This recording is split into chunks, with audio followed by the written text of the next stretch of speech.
5 on your side at 4. Focused on you.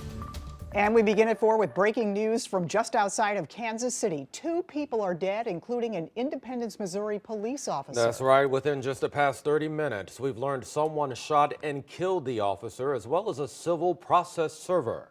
At least one other person or one other officer is hurt. The Independence Police Department tells us the shooting happened this morning near a home in the Kansas City suburb. One person is now in custody. 5 on your side will stay on top of this breaking story for you. We'll bring you updates on air on KSDK.com and on the 5 on your side app.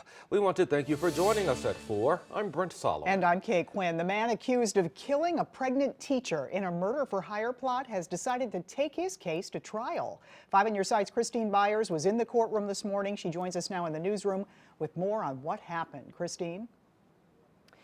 Sure. So today, the alleged hitman in this case, Philip Cutler, had one last chance to take a deal from federal prosecutors. But with just minutes to spare before the deal expired, he opted instead to go to trial. Jocelyn Peters was shot to death in her apartment in March of 2016. She was 27 weeks pregnant with Cornelius Green's baby at the time. He was the principal at Carr Lane Middle School, where she was a teacher, and he was married. Green pleaded guilty Wednesday, admitting he hired his childhood friend Philip Cutler to kill Peters and paid him with $2,500 he stole from his middle school. He'll spend the rest of his life in prison instead of facing the death penalty at trial. Meanwhile, Cutler appeared in court today for his last chance to cut a deal in something called a Fry hearing.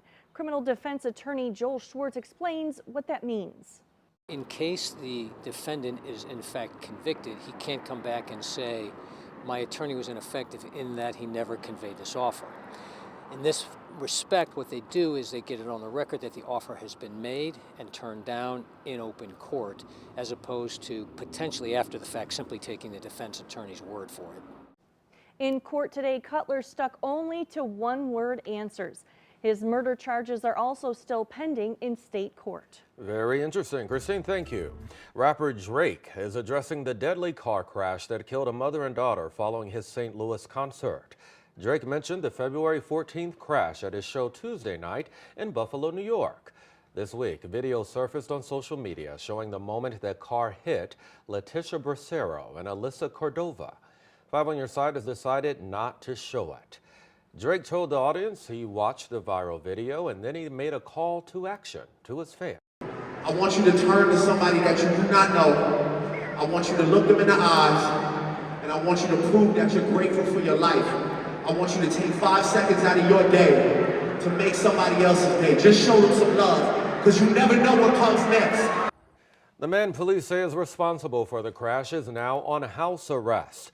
Monty Henderson appeared in court this week. A judge also ordered him to surrender his driver's license. Right now, investigators are trying to figure out what caused a deadly house fire in St. Anne. The fire broke out around 2 this morning at a home on Krem Avenue that's near Breckenridge Road. When firefighters arrived, flames were shooting through the roof. Investigators say it all started in the front living room. A woman was found inside. She was taken to a hospital where she died. She hasn't been identified yet. Neighbors say she was a disabled veteran who lived with her 2 cats. Well, today, lots of sunshine. Temperatures even in the 50s. But hold on, we've got another little taste of winter weather on our doorstep.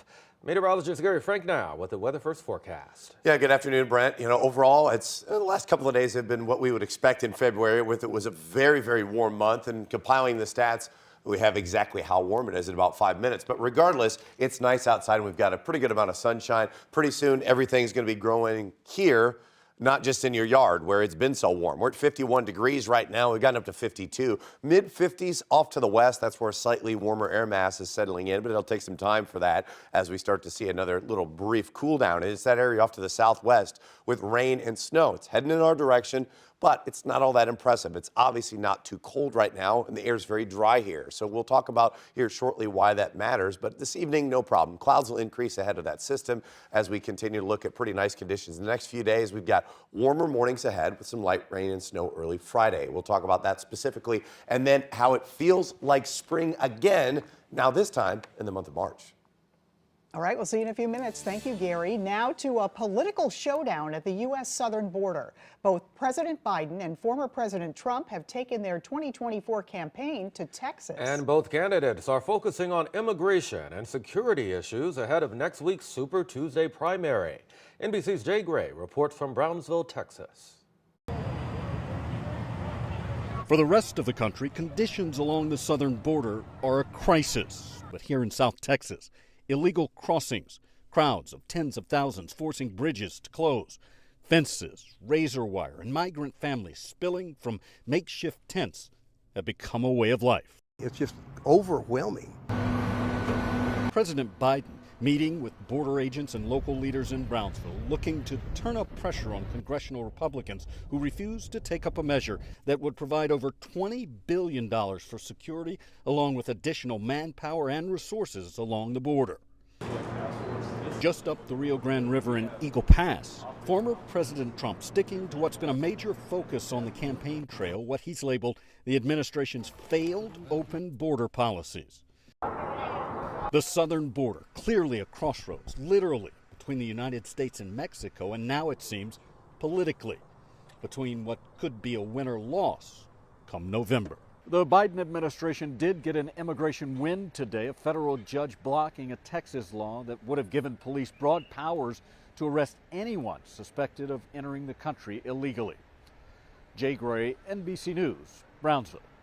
Attorneys for former President Trump have appealed an Illinois judge's decision to remove him from the state's primary ballot. Yesterday, a Cook County judge ruled in favor of a group of voters trying to remove Trump's name from the ballot over the January 6th Capitol riot. They were appealing the election board's rejection of their effort. The voters argue Trump is ineligible to hold office because he encouraged and did little to stop the riot. The Illinois primary is set for March 19th. Metrolink expansion moves one step closer to reality, where the new route would run and the big hurdle it faces. And she's a Grammy Award-winning singer and songwriter, the big name coming to St. Louis to breathe new life into an abandoned shopping complex. This is Leap Day. Meet the newest group who will only get to celebrate their real birthday every 4 years.